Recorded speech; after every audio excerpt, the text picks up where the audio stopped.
Todos nós sabemos que a Grécia está em uma situação financeira bastante complicada. Até em 2015 deixou de pagar o Fundo Monetário Internacional, foi inadimplente com o FMI. Nesse vídeo a gente vai entender por que a Grécia está em uma situação tão complicada.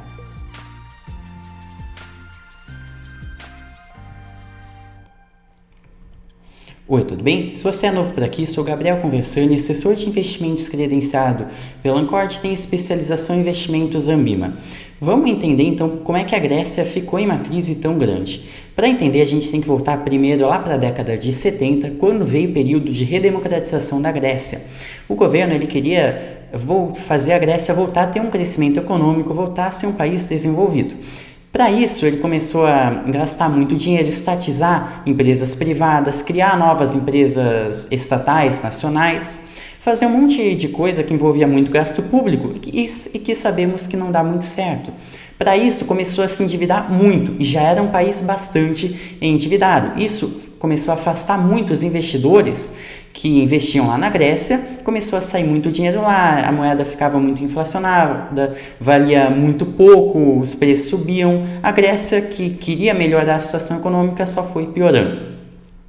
O governo, para melhorar a situação, ele queria promover uma maior integração entre os países europeus, entre a comunidade europeia, fazer a Grécia estar dentro da zona do euro, para ter o euro como moeda e atrair mais a confiança dos investidores e do mercado global por si só. Então, o governo ele queria estar na zona do euro. Para isso, precisava seguir uma série de exigências, como o máximo de endividamento, o máximo de déficit.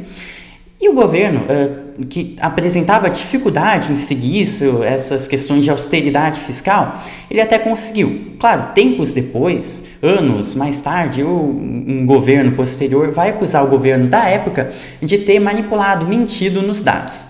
O que interessa pra gente é que a Grécia conseguiu agora estar na zona euro ter o euro como sua moeda oficial. E por que isso era tão importante? Porque o euro era uma moeda, aquela moeda que seguia a política monetária traçada pelo Banco Central Europeu e não pela Grécia. E a Grécia, que é um país cheio de irresponsabilidade fiscal, com muitos gastos públicos, e não é o caso do Banco Central Europeu, que que traz muito mais confiança do mercado, até porque sofre muitas influências da Alemanha, da França, de potências desenvolvidas com responsabilidade fiscal que gastam menos dinheiro em relação ao seu PIB.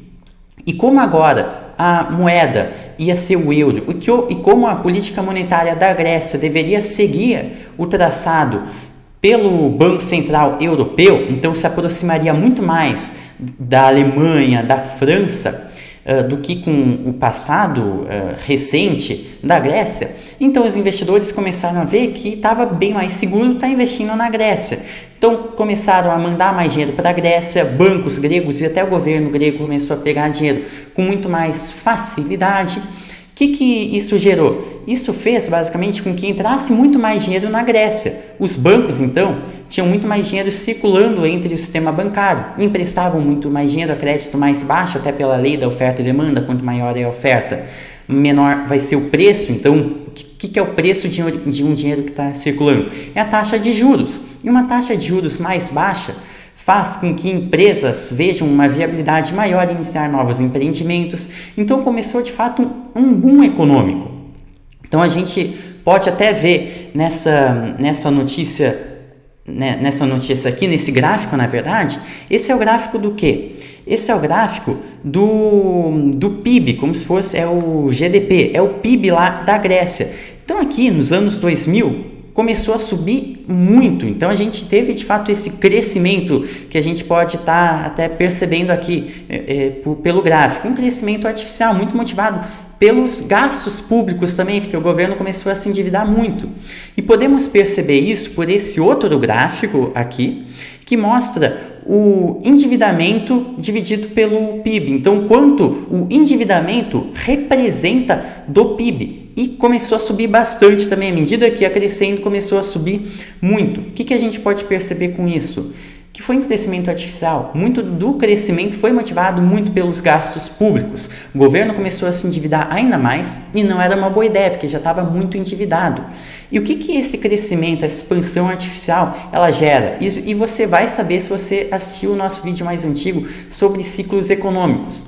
Todo o crescimento artificial, todo o boom artificial gera inevitavelmente uma posterior recessão, que ela vem naturalmente, porque um boom faz com que cadeias produtivas elas fiquem mais estendidas, então abram basicamente mais espaços para novos prestadores de serviço, principalmente B2B, então aqueles que produzem bens de capital, faz com que novas empresas basicamente ocupem novos espaços que não seriam viáveis economicamente caso não houvesse essa extensão da cadeia produtiva.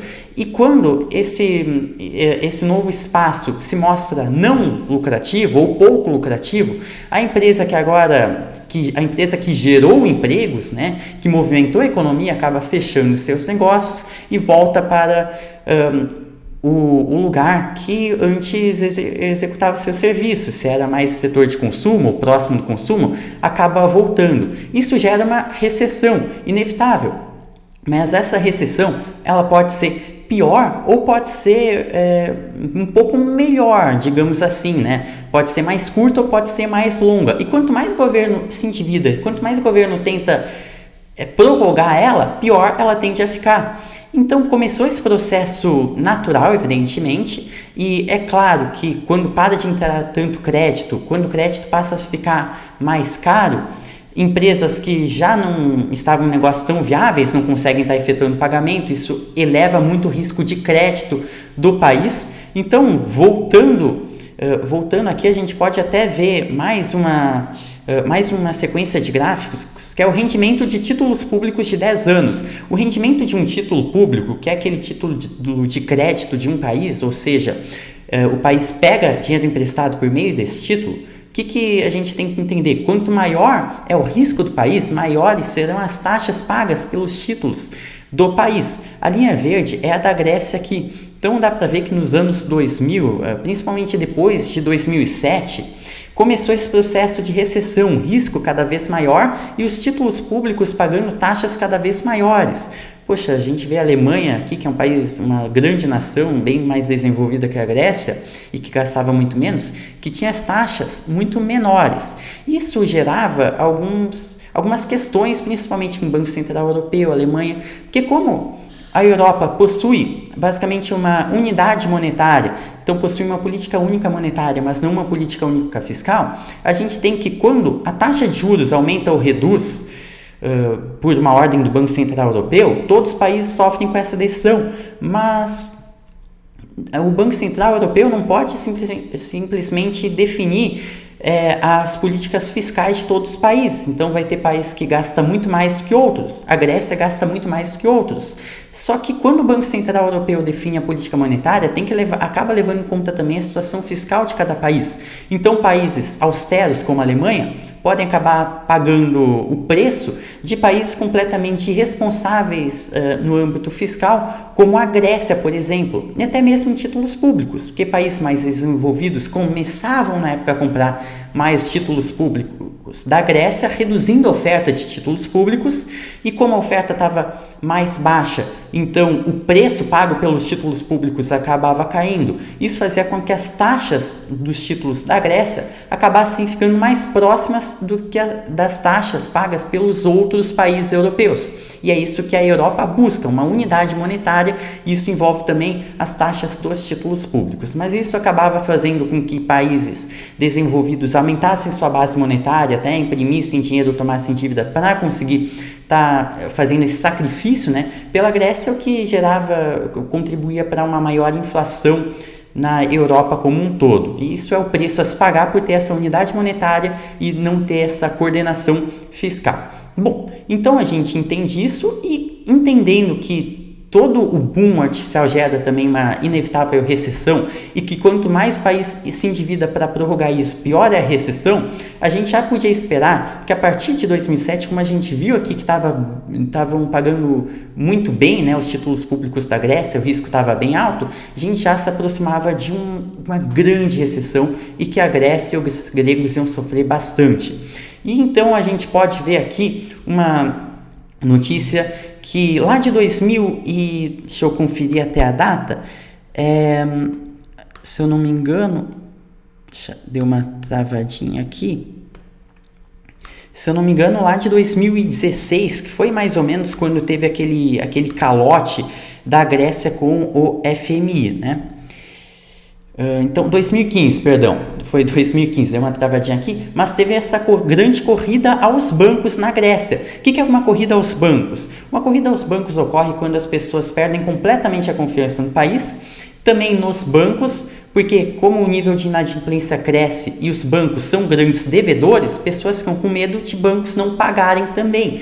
Então correm aos bancos, todo mundo vai lá sacar dinheiro. Como o banco ele deve muito mais dinheiro do que possui, os bancos acabam quebrando. E como bancos são grandes devedores também de outros bancos, isso gera uma quebra em cadeia de bancos, o que leva um país às ruínas, faz com que, se o país já estava em crise, fique em uma crise ainda maior. E isso já era esperado, claro, é sempre esperado que quando um país já tem um boom artificial e vai prorrogando ele, a gente tem uma crise ainda pior. Então, a gente pode perceber que a Grécia, lá na redemocratização, já estava muito endividada, começou a se endividar mais, aí conseguiu aderir à zona do euro, tendo aderido à zona do euro, teve uma confiança maior do mercado, começou a se endividar ainda mais porque podia, fez com que entrasse mais dinheiro, ocasionando um boom interno, uma expansão artificial interna, o que naturalmente gera uma posterior recessão, mas o governo mesmo continuava se endividando até não poder mais. Isso fez com que tivesse muita dívida, muitas empresas que foram criadas e assumiam papéis em cadeias produtivas, e sendo que esses papéis não seriam lucrativos em outro cenário, e em uma recessão natural. Isso geraria uma desaceleração econômica, mas ainda tinha um governo extremamente endividado, que sofria também, junto com o sofrimento de outras empresas, com a quebra de alguns bancos. Isso fez com que o governo ficasse muito endividado até não conseguir pagar, e por isso foi inadimplente para com o FMI. E quando se é inadimplente para com o FMI, você perde completamente a confiança do mercado. A Grécia até foi salva pelos países europeus e daí teve que assumir algumas políticas de austeridade fiscal, o que a Grécia detesta, né? Ser minimamente responsabilidade, ter uma mínima responsabilidade fiscal. Para piorar ainda a situação, lá também, por volta dessa época que eu estou falando, teve um novo governo que assumiu. E o governo que assumiu disse que o governo anterior estava manipulando os dados, então que os números eram muito piores do que realmente eram. Isso fez com que cada vez mais dinheiro saísse, fez com que a situação ficasse ainda pior, a recessão ficasse ainda pior. Nada é por acaso, tudo é por administrações irresponsáveis no âmbito fiscal. Bom, esse vídeo nem era para ficar tão longo, era mais para entender basicamente o que gerou essa grande crise econômica da Grécia, que deve demorar bastante para ir embora. Se você gostou desse vídeo, então dê um like aqui no canal, se inscreve, isso ajuda bastante aqui o canal. Te convido para conhecer nossos cursos, temos dos mais básicos até os mais avançados, pode te ajudar bastante na sua vida econômica. Vejo vocês nos próximos vídeos.